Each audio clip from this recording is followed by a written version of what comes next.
She married a monster, but they never saw her coming. Valerie nervously adjusted her pristine white wedding gown in front of the mirror, her hands trembling slightly. Yet, a hopeful smile graced her lips, reflecting the belief that she was about to embark on the happiest chapter of her life. The vows exchanged just hours earlier still echoed in her mind. I promise to love and cherish you, in sickness and in health.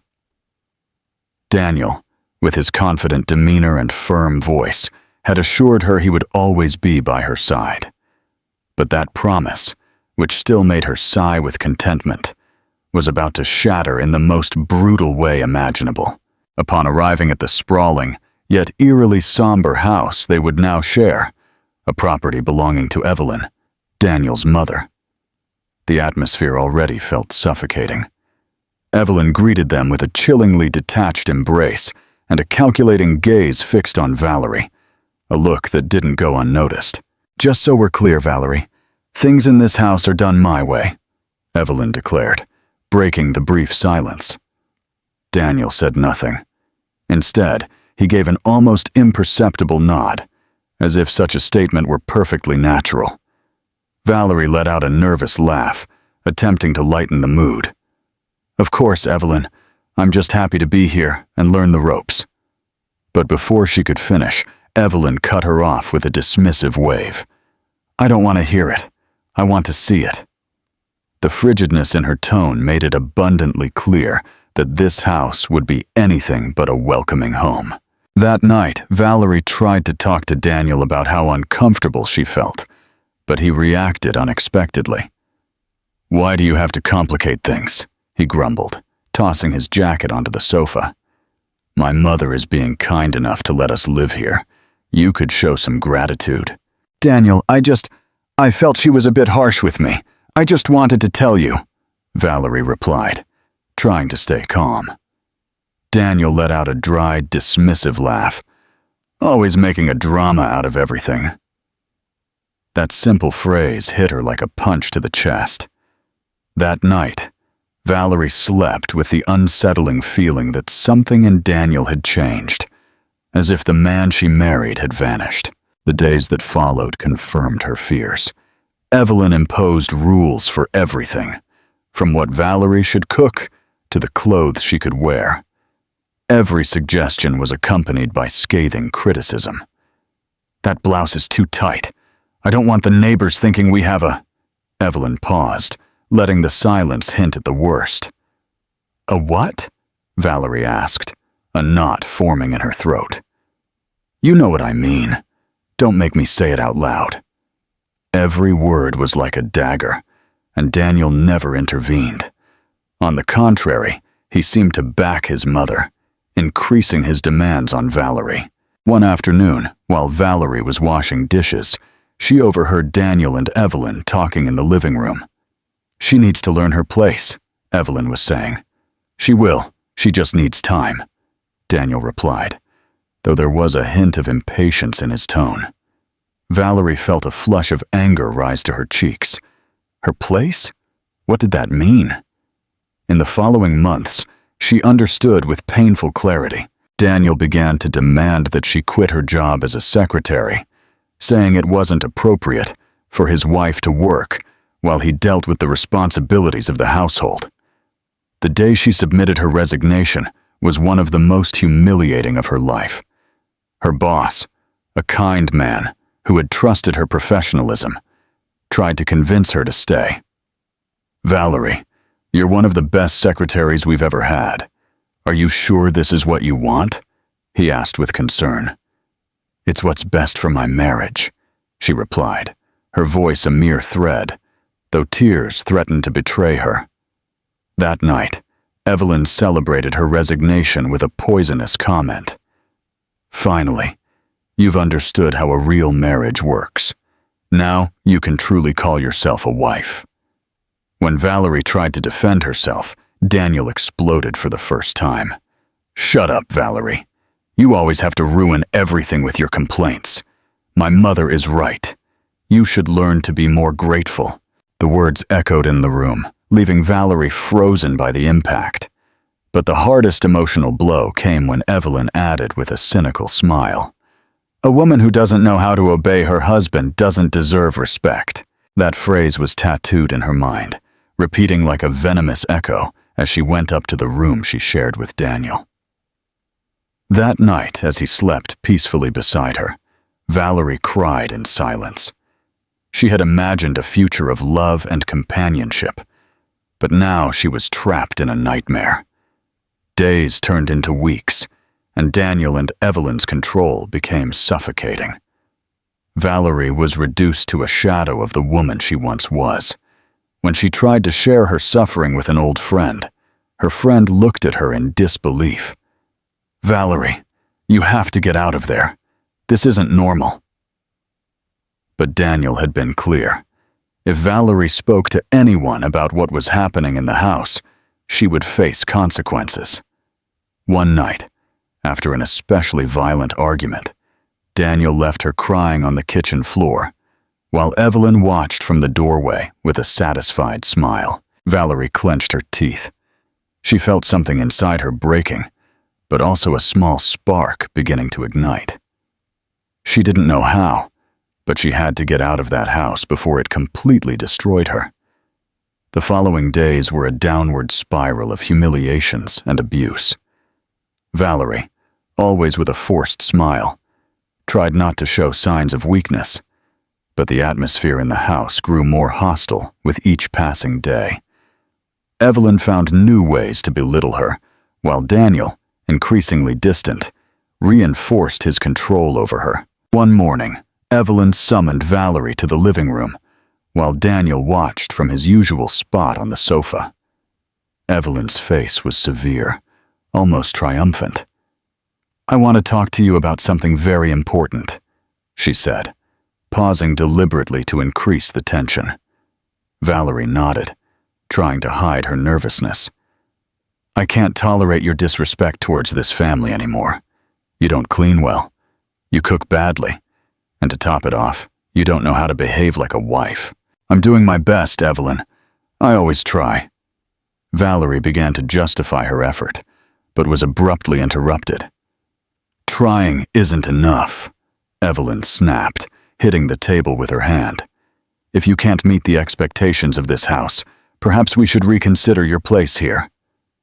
Valerie looked at Daniel, hoping for a word of support, but he said nothing. He just shrugged as he took a sip of coffee. "Mom's right," he finally said. "You should try harder, Valerie." It was as if the ground disappeared beneath her feet. Instead of protecting her, Daniel had sided with his mother. Valerie felt rage begin to burn inside her, but she had no chance to respond. Evelyn was already getting up, turning her back on her in a gesture of complete disdain. That same afternoon, Daniel organized a small gathering with some friends at the house. Valerie was not allowed to express an opinion about the event, nor was she informed in advance. The task of cooking and preparing everything fell exclusively on her, while Evelyn supervised her every move with cutting remarks. "Don't mess it up," Evelyn said, as she watched Valerie mix the batter for a cake. "This is your chance to show you have some worth." When the guests arrived, Valerie did her best to be kind and cordial, although exhaustion and sadness overwhelmed her. However, the evening took a humiliating turn when one of Daniel's friends made an inappropriate comment about Valerie's dress, implying it was too simple. "Looks like they don't let you spend on clothes, huh?"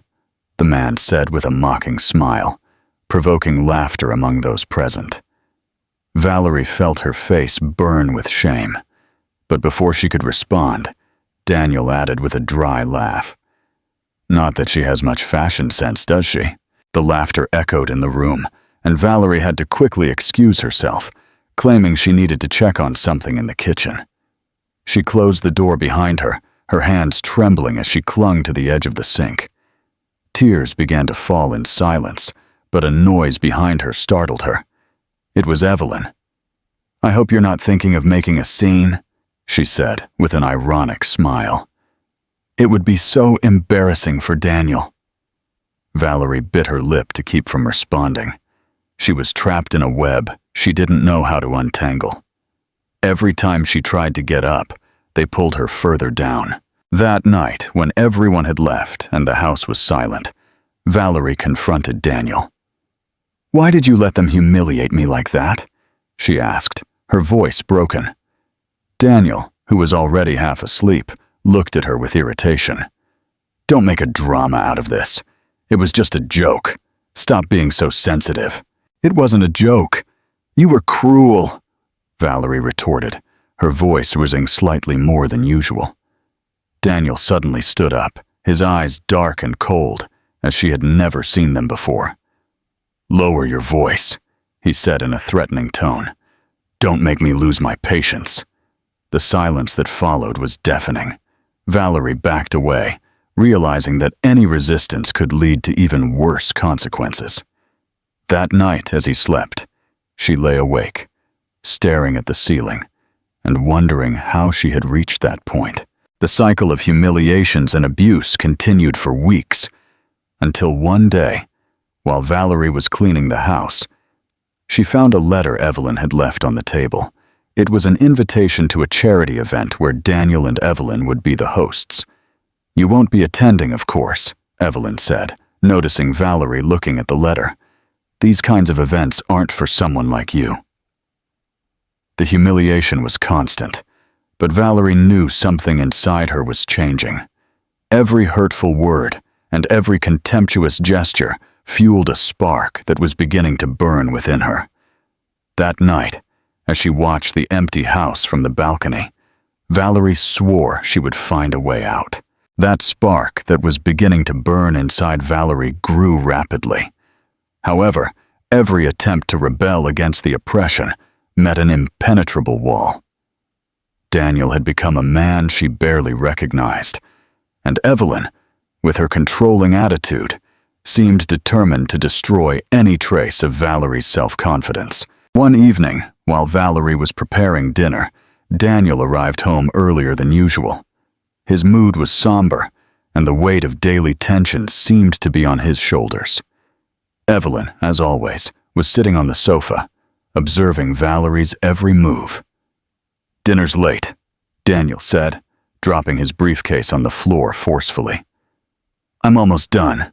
I just need a few more minutes," Valerie replied cautiously. But her seemingly calm tone did not placate Daniel. He suddenly stood up and approached the stove, looking contemptuously at the stew simmering in the pot. "It's always the same with you.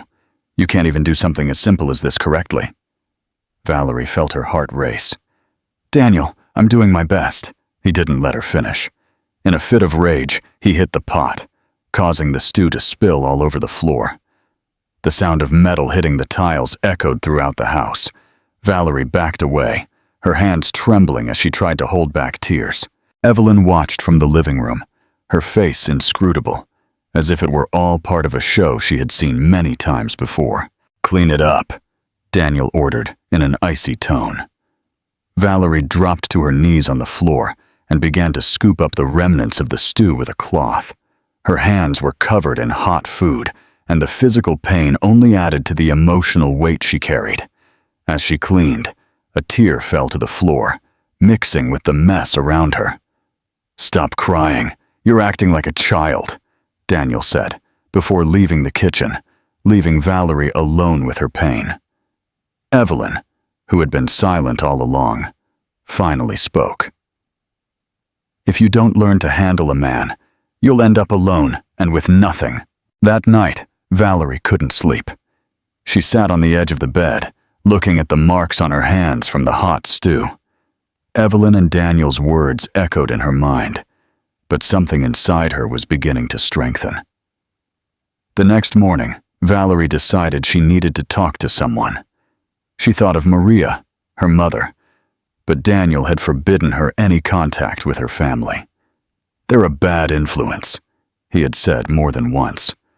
However, this time, she ignored his orders. When Daniel left the house, Valerie locked herself in the room and dialed Maria's number. "Valerie? What's wrong?" Maria's voice sounded worried on the other end of the line. "Mom," Valerie said, but her voice broke.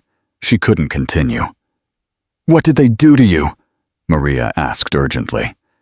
The words began to pour out of Valerie like an unstoppable current.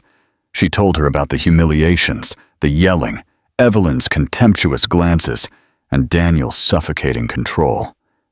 "You have to get out of there, honey. You can't keep living like this," Maria said firmly. "I can't, Mom. He'd find me. And you, I don't want to put you in danger." "Valerie, listen to me closely. No man has the right to treat you that way, no matter what you have to do. You have to find a way to escape." Fear was still stronger than determination, but that call planted a seed in Valerie's heart. That night, while Daniel slept, she sat in front of the computer and began to search for information about women's shelters for victims of violence.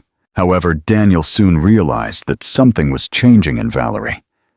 One night, when he returned later than usual, he found her looking through some documents on the table. "What are you doing?" he asked suspiciously. "Nothing. I'm just organizing some things," Valerie replied quickly, trying to hide the papers. Daniel was not convinced. He grabbed the papers and began to review them. They were brochures for legal and psychological support.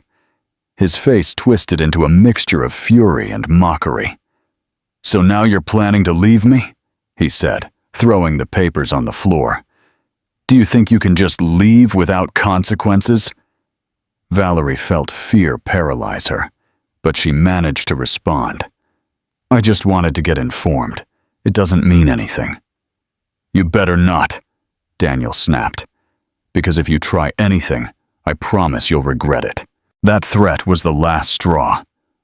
That night, Valerie began to plan her escape. She packed some of her belongings in a small suitcase that she hid in the closet. She knew she couldn't wait much longer. A few days later, during a particularly violent argument, Daniel pushed her against the wall. The impact left her stunned, but it also ignited a determination she hadn't felt before. That same night, she waited for everyone to go to sleep. She took her suitcase and left the house with her heart pounding.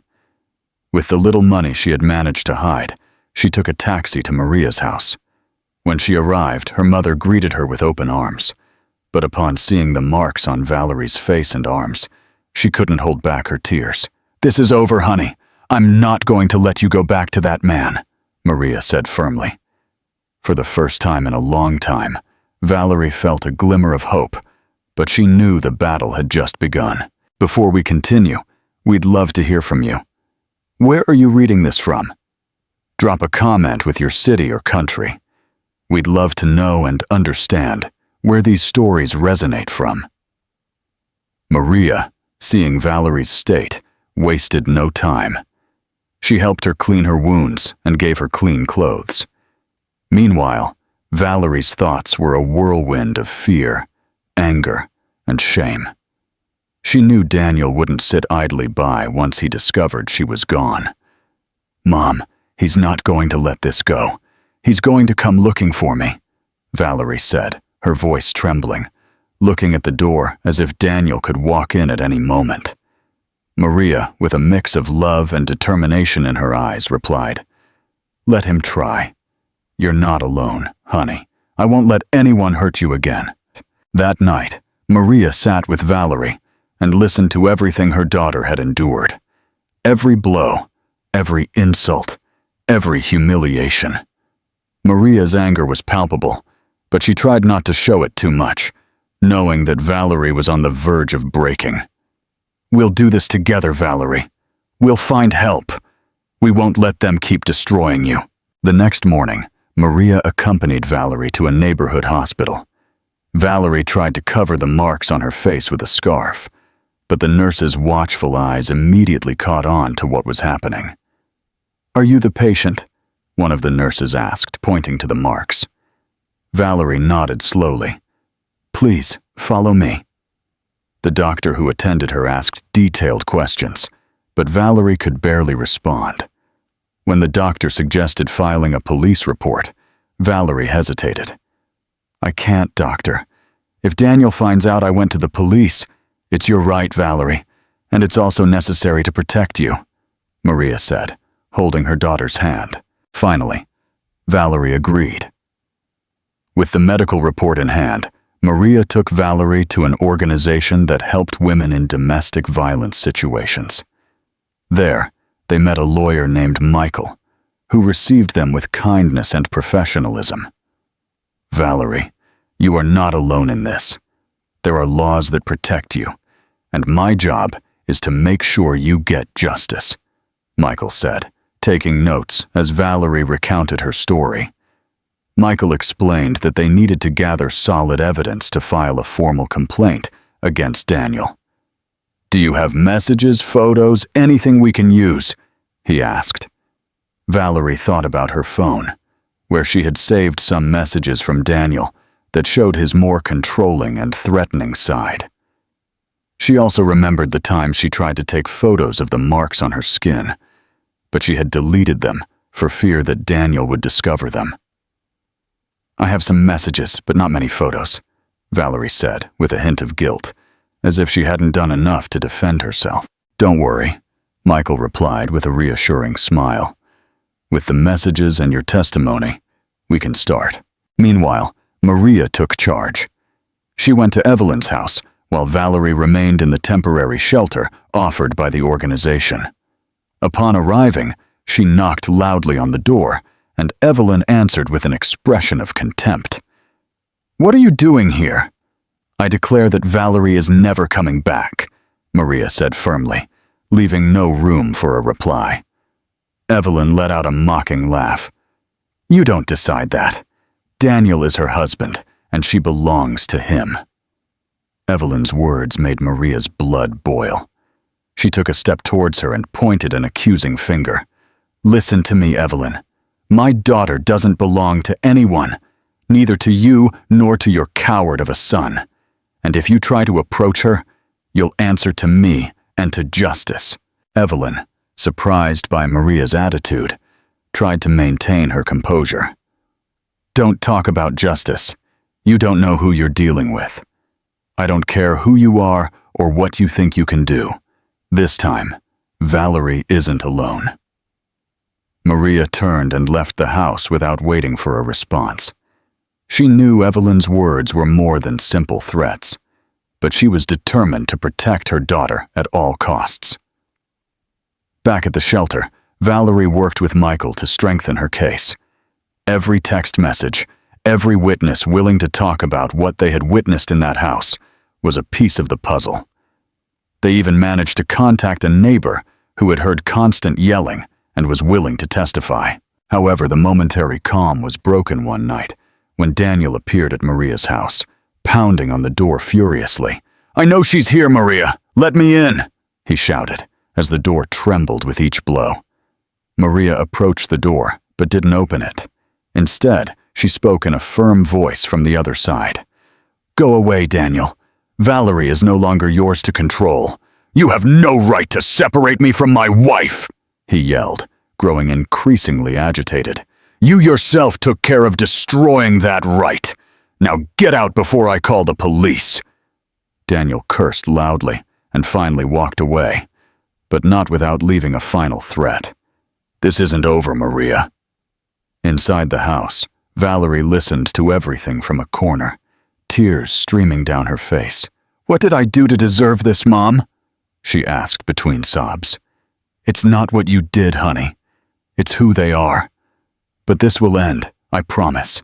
Valerie knew the path to freedom would be long, but for the first time in a long time, she felt like she wasn't facing it alone. Evelyn was sitting in the living room, her expression as rigid as ever, when Daniel burst into the house, enraged. He slammed the door shut, throwing his keys onto the sofa. I had to go to Maria's house like a damn criminal because Valerie ran away, he growled, his voice filled with anger. Evelyn looked at him disapprovingly, though she maintained her cold tone. I told you she was weak. You didn't listen to me when I insisted she needed discipline. Discipline! Daniel laughed bitterly, resting his hands on his hips. What she needed was someone to control her from the beginning. Evelyn calmly stood up, smoothing the skirt of her dress. And that's what we'll do now. If Valerie wants to fight, she'll have to understand who's in charge. At that moment, Evelyn picked up the phone and dialed a number. Valerie didn't know that.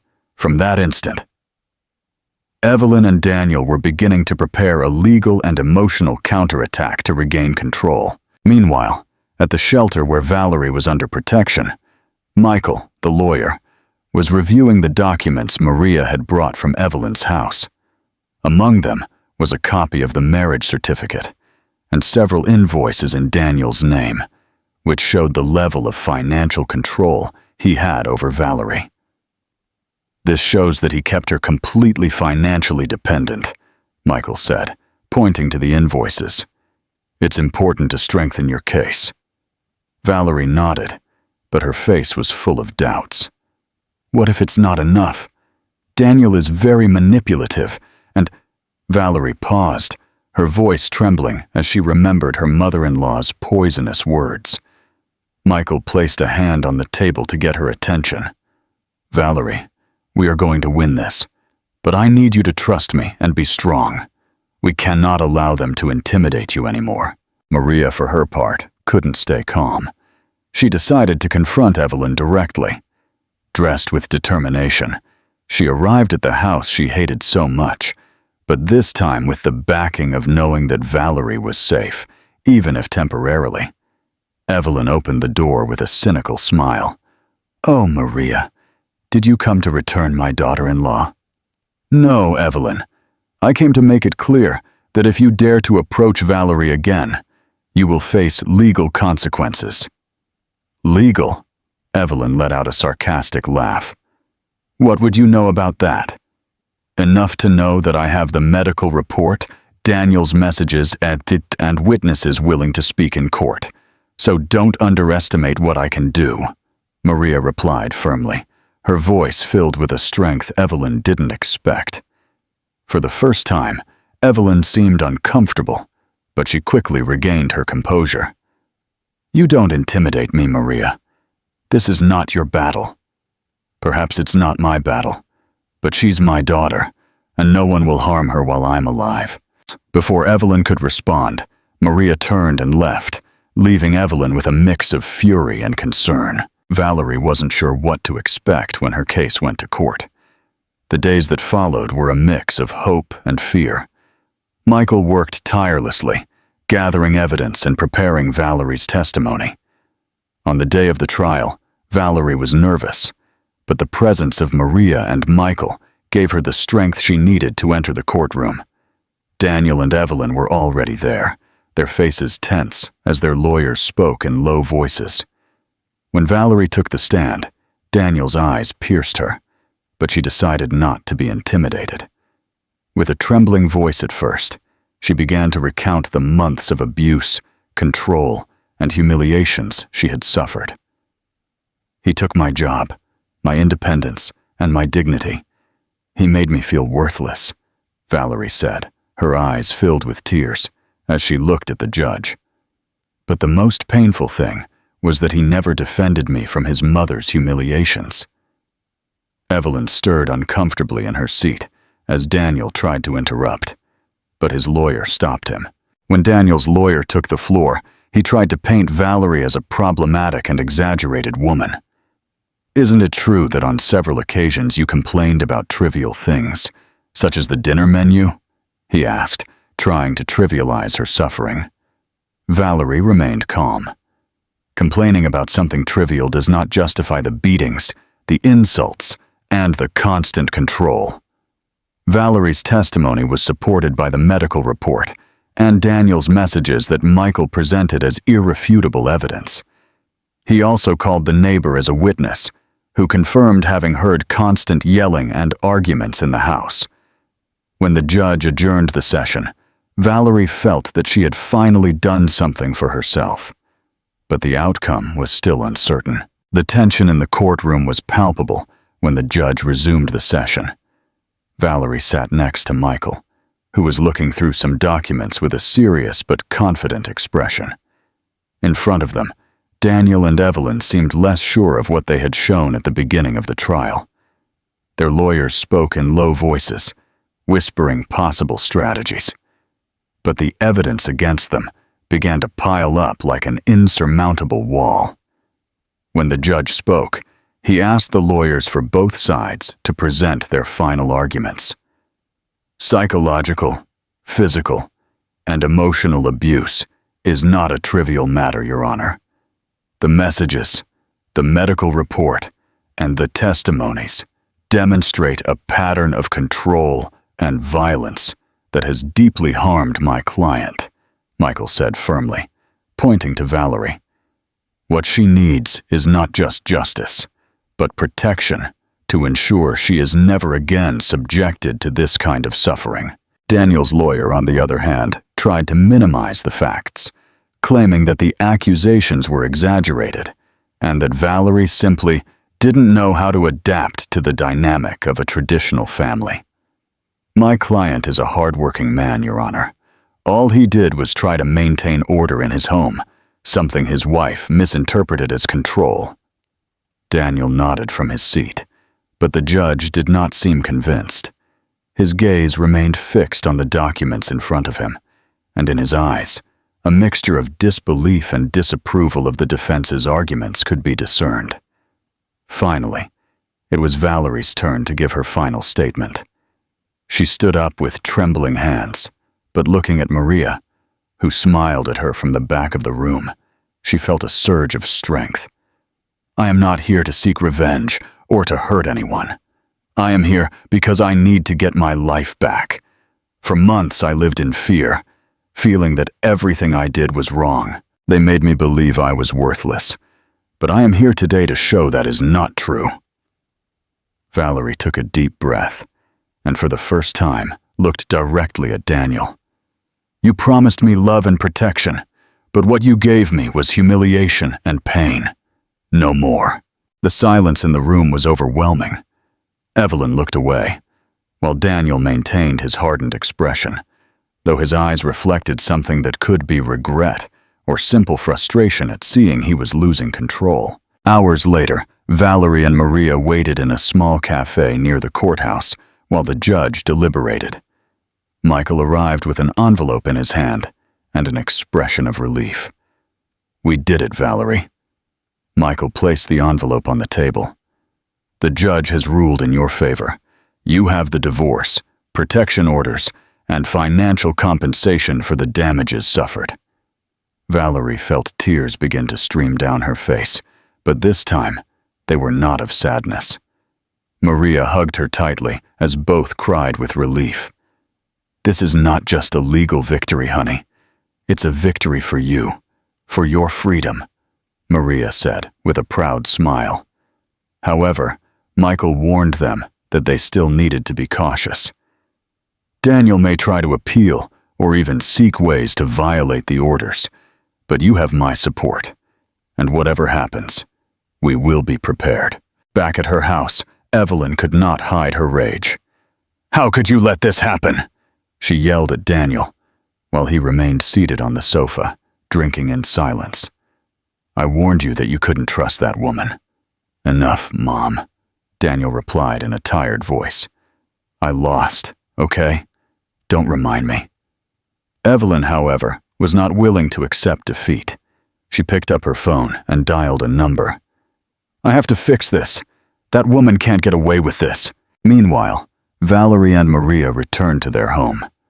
The tranquility they felt was something new for both of them, but they also knew that there was still a long way to go. That night, Valerie opened her computer and wrote a message she never imagined she would share publicly. For months, I lived trapped in a relationship that destroyed me.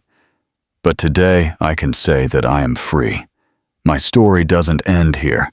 It's just the beginning of a life I never thought I could have.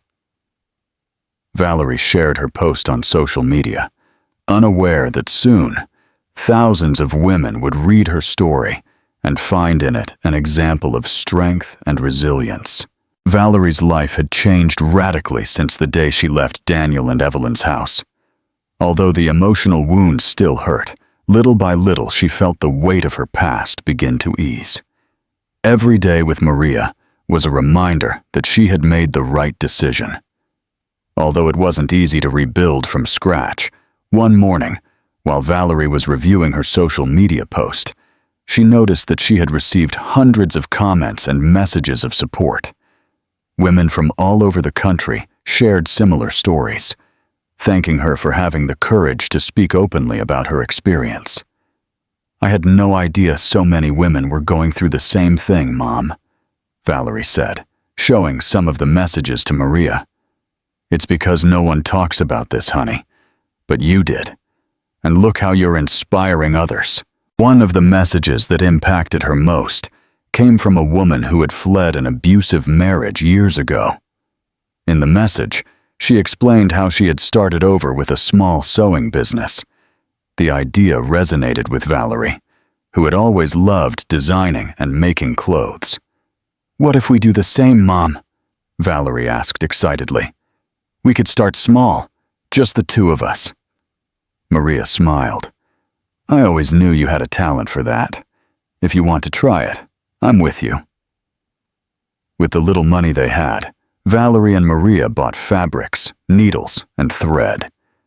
The living room of their small house soon transformed into a makeshift workshop. The first few weeks were difficult, but Valerie found new energy and creativity. As she sewed, she felt that each stitch was a way to mend not only the fabric, but also the cracks in her soul. The business started slowly, but thanks to social media and the contacts Maria had in the neighborhood, they began to receive regular orders. One of the first clients was Laura, a woman who had read Valerie's story online. "Your bravery inspired me to leave a toxic relationship," Laura told her, as she looked at one of the dresses Valerie had designed. "And now, I want to wear something you've created as a symbol of my new life." Laura's words deeply moved Valerie. For the first time in a long time, she felt she had a purpose beyond survival. As Valerie and Maria rebuilt their lives, Daniel was immersed in frustration. The legal measures forced him to stay away from Valerie, but that didn't stop his mother, Evelyn, from fueling his resentment. "You can't let this defeat define you," Evelyn constantly told him. "That woman humiliated us. She didn't deserve to be part of this family." Daniel didn't respond, though he hated to admit it. A part of him knew he had lost Valerie because of his own actions. However, his pride and his mother's influence didn't allow him to fully accept it. Evelyn, on the other hand, had no intention of sitting idly by. Through acquaintances in the neighborhood, she began to spread rumors about Valerie, accusing her of inventing everything to get money and attention. "She was never a good wife," she would say to anyone willing to listen. "She just wanted our house and our money." One afternoon, while Valerie was delivering an order, she overheard some neighbors whispering near her house. "They say everything she posted online was a lie," one said. "Could it be true? Daniel never seemed capable of something like that to me," another replied. Valerie felt a pang of anger and helplessness. She knew where those rumors came from, and although a part of her wanted to confront Evelyn directly, she understood that it wasn't worth it. Instead, she decided to focus on the positive: the women who supported her and her new business, which was beginning to prosper. That night, she shared a new post on social media, thanking those who had believed in her and supported her venture. The road to recovery is not easy, but every step is worth it. No matter what others say, the truth always finds a way to come to light. As the business grew, Valerie and Maria began to participate in local events, offering their products and connecting with other women entrepreneurs. More and more people approached Valerie, not only for her designs, but also for her story. At one of these events, a journalist became interested in her case and proposed an interview. "Your story could inspire many more women, Valerie. Would you be willing to share it publicly?" Valerie hesitated at first, fearing that Daniel or Evelyn would try to use the media attention against her. But then she remembered all the women who had supported her and decided to accept. The interview was broadcast locally and had an immediate impact. More women began to contact Valerie, sharing their own experiences and seeking advice to escape similar situations. The small workshop that had started in her living room became a symbolic refuge for many, a place where they could feel understood and supported. While Valerie continued to grow personally and professionally, Daniel watched from a distance as his ex-wife flourished without him. For the first time, he began to seriously question the decisions he had made. But Evelyn, as always, pushed him toward resentment. "You don't need her, Daniel. Don't let her manipulate you with that victim facade." However, Evelyn's words began to lose their power for Daniel. For the first time, he seemed to be facing the possibility that he had been the problem all along. Months passed, and Valerie and Maria's workshop was no longer just a business. It had become a symbol of hope for many women in the community. Each garment they made was a story of overcoming, and word of mouth led more and more people to learn about their work. However, success didn't mean that challenges disappeared completely. One afternoon, while Valerie was attending to some clients, an unknown man appeared at the workshop door. His face showed a mixture of nervousness and determination. "Are you Valerie?" he asked in a deep voice. "Yes, I am," she replied, feeling a pang of uneasiness. The man handed her an envelope. "This is from Daniel."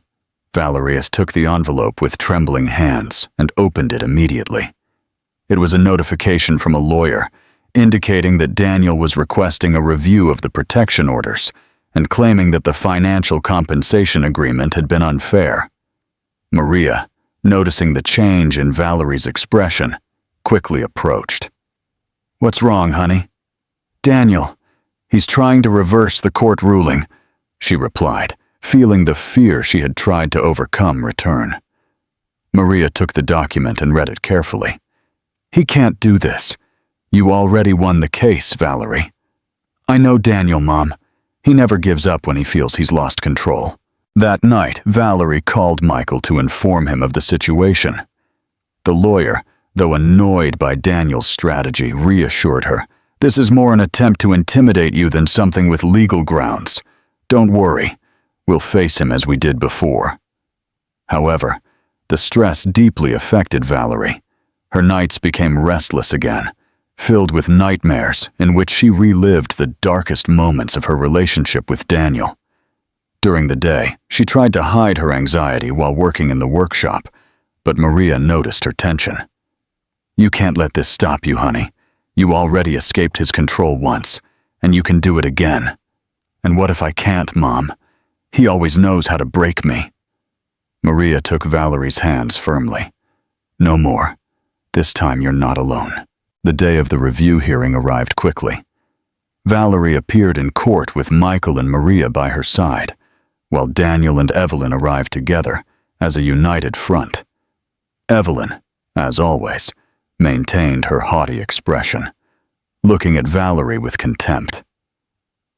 Daniel's lawyer argued that the protection orders were excessive and that Daniel only wanted to regain his right to interact with Valerie. He also stated that the financial compensation had been disproportionate and based on insufficient evidence. When Michael took the floor, he disarmed each argument with precision. He reminded the court of the evidence presented in the previous trial, the threatening messages, the medical reports, and the testimonies that confirmed the abuse. "This attempted review is nothing more than a tactic to harass and intimidate my client," Michael declared firmly. "Valerie has the right to live in peace and continue with her life without the burden of her ex-husband's actions." Daniel, visibly irritated, tried to interrupt several times, but the judge stopped him. Finally, Valerie stood up to give her statement. "What they seek is not justice, but to punish me for having had the courage to leave a relationship that was destroying me. I don't want revenge. I just want to be able to live without fear." The judge listened in silence, taking occasional notes. After several hours of deliberation, it was time for the verdict. "This court finds no sufficient grounds to modify the measures previously established.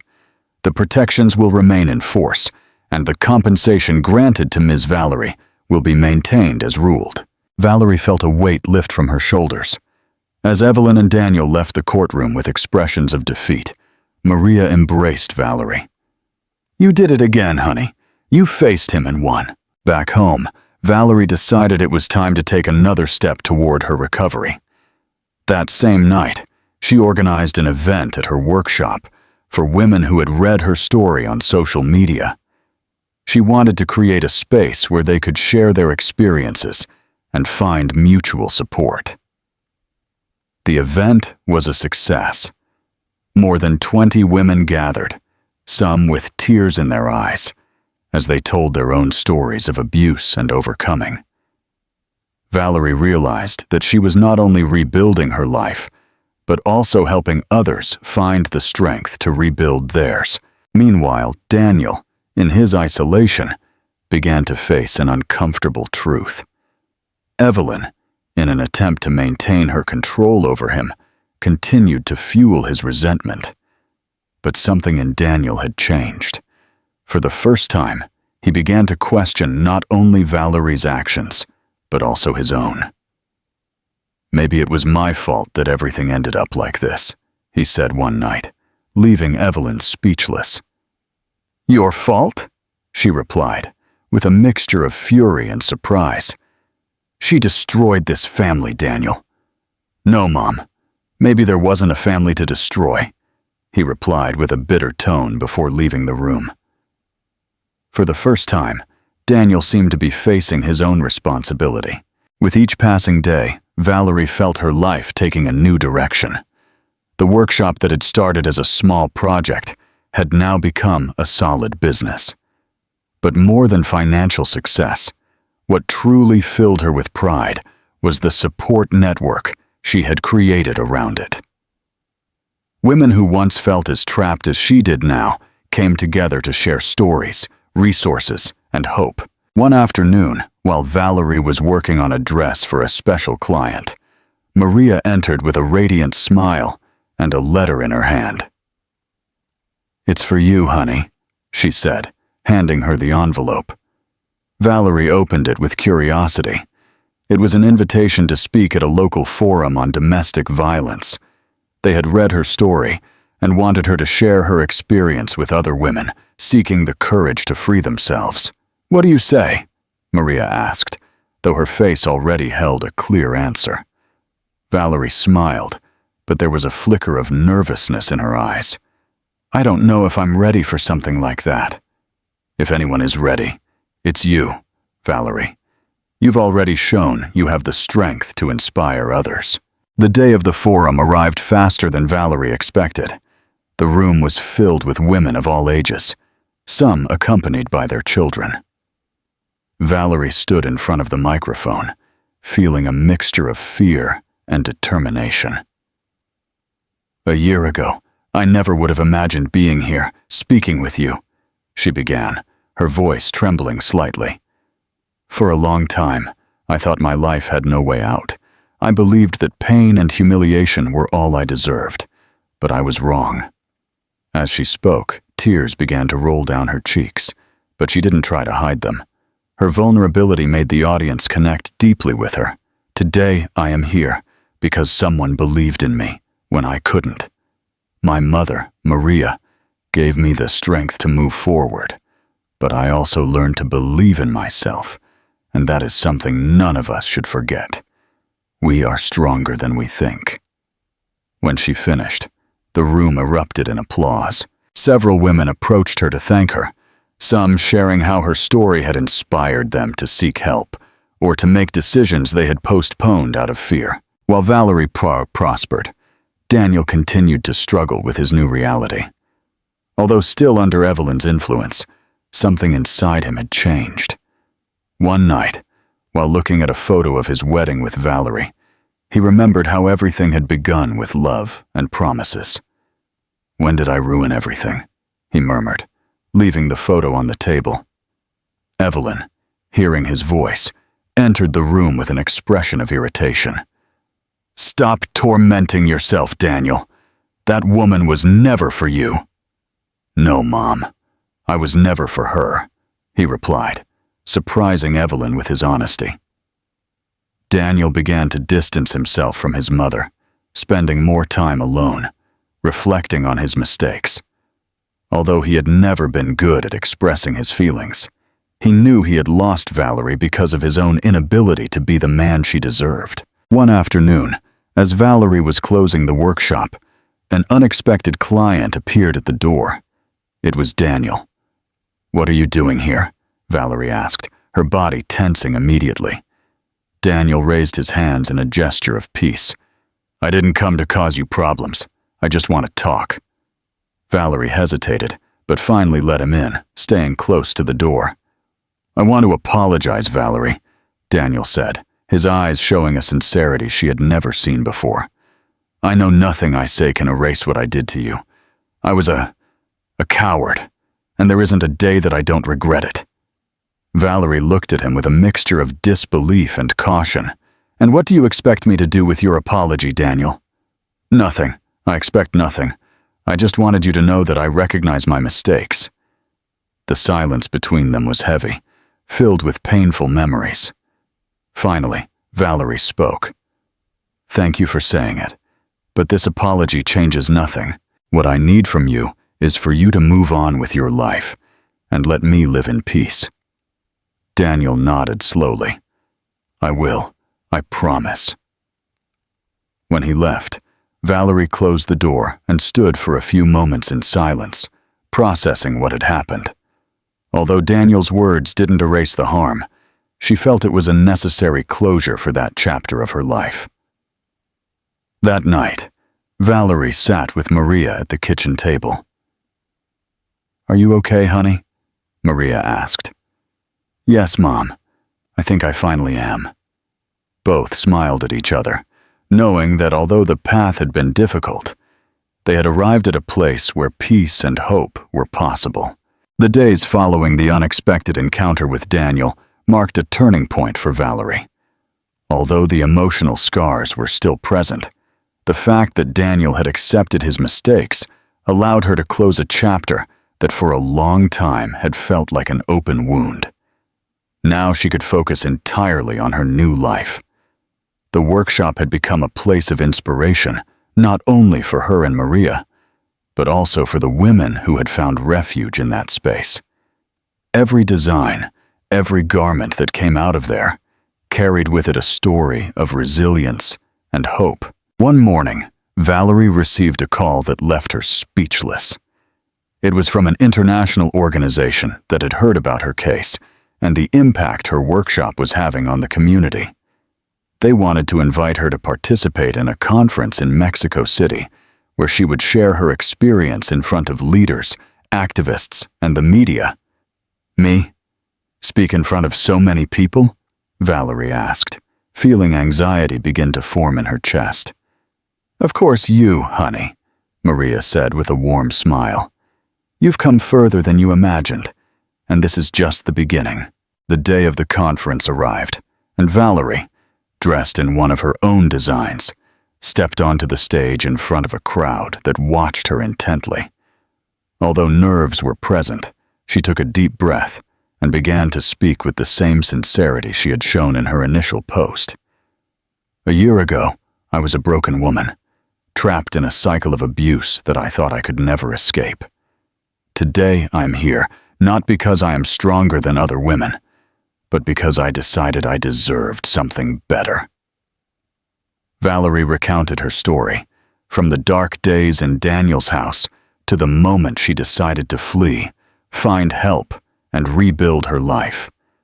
But she didn't stop there. She spoke about the importance of support networks, Maria's unconditional love, and how her workshop had become a symbol of transformation for her and many others. It's not easy to overcome the fear, shame, and guilt that abuse leaves in us, but I can tell you that it is possible, and more importantly, you don't have to do it alone. When she finished, the ovation was deafening. Women of all ages approached her to thank her, some with tears in their eyes, as they told her how her story had inspired them to seek help or to make decisions they had postponed out of fear. Meanwhile, Evelyn was alone in her house. Daniel had decided to move out to start over, leaving behind his mother's toxic influence. For the first time, Evelyn faced the consequences of her own actions. Although she would never admit it, the emptiness she now felt was a constant reminder of how her decisions had alienated everyone who was once by her side. Valerie and Maria's workshop continued to grow, and over time they began to work with other women survivors of violence, offering them employment and a safe place where they could rediscover their worth. What was once a small business was now a vibrant community of support and empowerment. One day, while Valerie was sewing a special garment for a client, Maria entered with a smile on her face. "You know something, honey? I think we've created something beautiful here." Valerie looked at her and nodded, feeling a peace she had never experienced before. "We've done it together, Mom." At the inauguration of a new space for the workshop, Valerie spoke in front of all the women who had been part of her journey. "This place is not just a workshop. It's a testament that even in the darkest moments, we can find the light. No matter how broken we feel, there is always an opportunity to start anew." Valerie's words resonated in the heart of every woman present. That day, as they cut the ribbon to inaugurate the new space, Valerie knew that she had reached the end of one story, but also the beginning of something much bigger. She had found her voice, her purpose, and, most importantly, her freedom. Understanding abusive relationships. A call to action. Abusive individuals often act in a calculated manner to emotionally manipulate their partners, making them dependent and vulnerable. They begin by creating a false sense of security, promising eternal love, and appearing attentive at the beginning of the relationship. However, little by little, they start to erode the woman's self-esteem with subtle criticisms that become more frequent and cruel. These abusers use control as their main weapon. They control clothing, friendships, money, and even the woman's thoughts, making her believe that she is incapable of making decisions for herself. Often, they make comments like, "You're lucky to have me. No one else would love you like this." These words are a strategy to isolate her and break her confidence until she feels she has no other option but to stay in the relationship. Violence can be verbal, emotional, physical, or a combination of all, but it always follows the same pattern. The abuser blames the woman for problems, minimizes her pain, and makes her feel guilty for wanting something better for herself. This manipulation is so subtle that often victims take a long time to realize they are trapped in a cycle of abuse. But it is important to remember, it is not the victim's fault. No woman deserves to be disrespected, minimized, or mistreated. All women deserve love, respect, and happiness. If you are in such a situation, remember that it is possible to leave, that there are people and organizations ready to help you. You are stronger than you think, and you deserve a life full of peace and love. Leaving an abusive relationship is difficult, but it is the first step to regaining your freedom and rebuilding your self-esteem. You are not alone. Seek support, trust your strength, and remember that a better life awaits you. A life where you will be loved and valued for who you are. If this story touched your heart, we invite you to explore more content on our channel. We have many more exciting and thought-provoking stories that, like this one, seek to inspire you and show you that there is always hope. Click on the next video and join us in another narration that will surely captivate you from the very first moment. Don't forget to subscribe, like this video, and share your thoughts in the comments. Thank you for being part of this community. We'll see you in the next video.